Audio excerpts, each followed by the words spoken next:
दोस्तों, अगर आपसे कहा जाए कि भारत से बाहर भी बहुत से भारत हैं, तो क्या आप यकीन करोगे? जी हाँ, ये बात बिल्कुल सच है। दुनिया में बहुत से ऐसे देश हैं जहाँ पर भारतीयों की संख्या बहुत अच्छी खासी है और वहाँ जाने पर आपको ऐसा लगेगा कि आप भारत के किसी शहर में घूम रहे हो। दोस्तों, ऐसा ही एक देश है जिसका नाम है सूरीनेम। ये देश दक्षिण अमेरिका महाद्वीप के उत्तर में स्थित एक छोटा मगर एक स्वतंत्र देश है। इस देश में भारतीय लोगों की आबादी बहुत ही ज़्यादा है।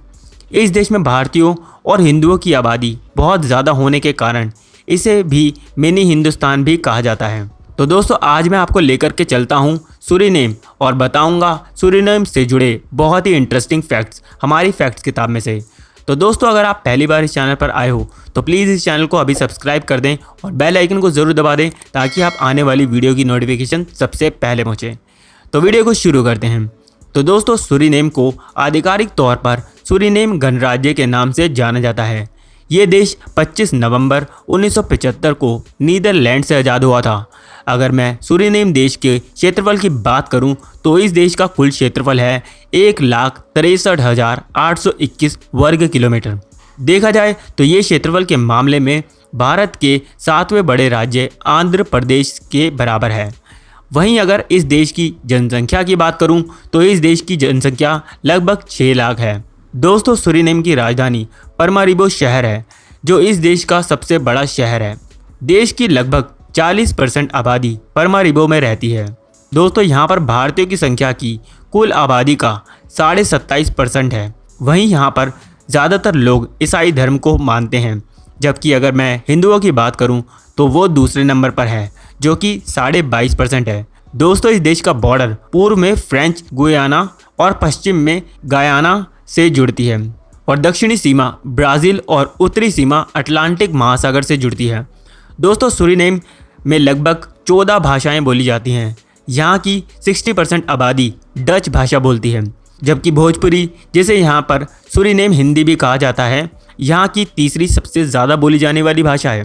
दोस्तों, अब आपके मन में एक सवाल आ रहा होगा कि सूरीनेम में इतने ज़्यादा भारतीय कैसे रहते हैं और वहाँ पर भोजपुरी क्यों बोली जाती है? तो इसका कारण ये है कि सन 1873 में नीदरलैंड की सरकार ने कॉन्ट्रैक्ट मजदूरों की नियुक्ति के लिए ब्रिटेन के साथ समझौता किया था, जिसके तहत ब्रिटिश सरकार उत्तर प्रदेश और बिहार के लोगों को मजदूर के रूप में सूरीनेम, ट्रिनिडाड और टोबैगो ले गई थी। दोस्तों, भले ही ये लोग अपने देश से 7 समुंदर दूर चले गए, लेकिन कभी भी उन्होंने अपने देश की संस्कृति और सभ्यता को नहीं छोड़ा।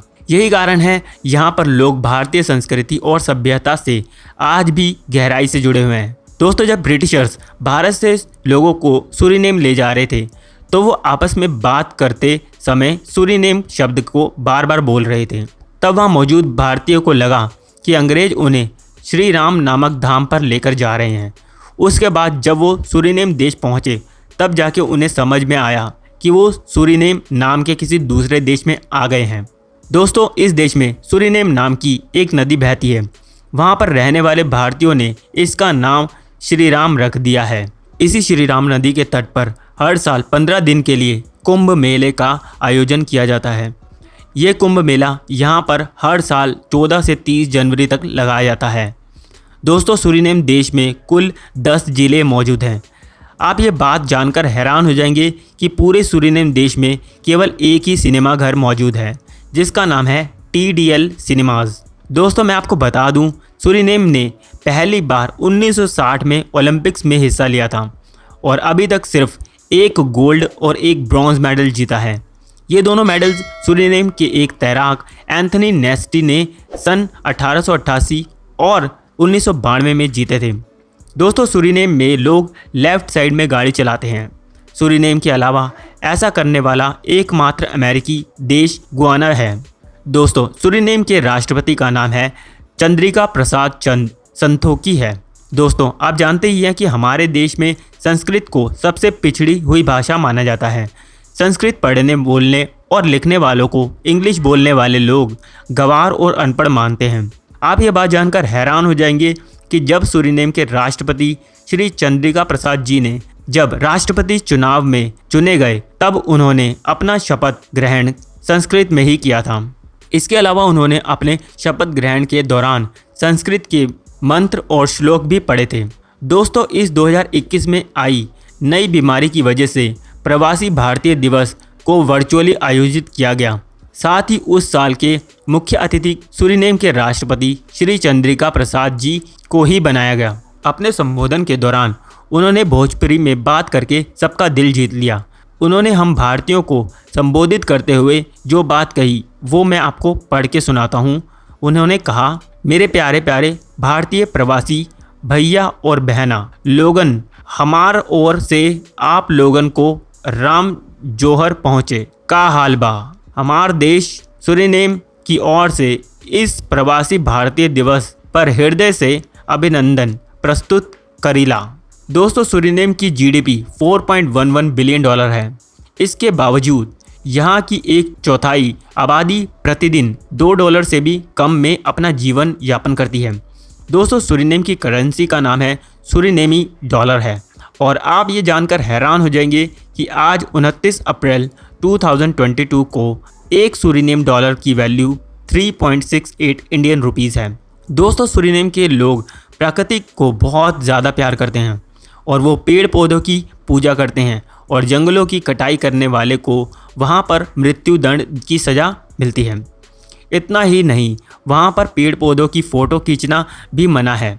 वहाँ के स्थानीय आदिवासी कबीलों का मानना है कि फ़ोटो खींचने से पेड़ पौधों पर कैमरे की लाइट पड़ती है, जिससे पेड़ पौधों की पवित्रता नष्ट हो जाती है। दोस्तों, अगर आप वहाँ पेड़ पौधों की फ़ोटो खींचते हुए पकड़े गए तो आपकी पिटाई भी हो सकती है। दोस्तों, सूरीनेम में आज भी लड़के लड़कियों को शादी करने से पहले अपने माता पिता की लिखित में परमिशन लेनी पड़ती है। सूरीनेम बॉक्साइट के सबसे बड़े उत्पादक देशों में से एक है।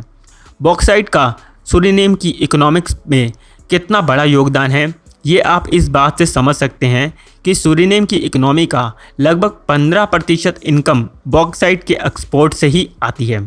दोस्तों, मैं आपको बता दूं, सूरीनेम में मौजूद भारतीय एक ही शादी करते हैं और जन्म जन्म के रिश्ते पर भी भरोसा करते हैं, जबकि वहाँ मौजूद मरून जाति के लोग 3 से 4 शादियाँ करते हैं।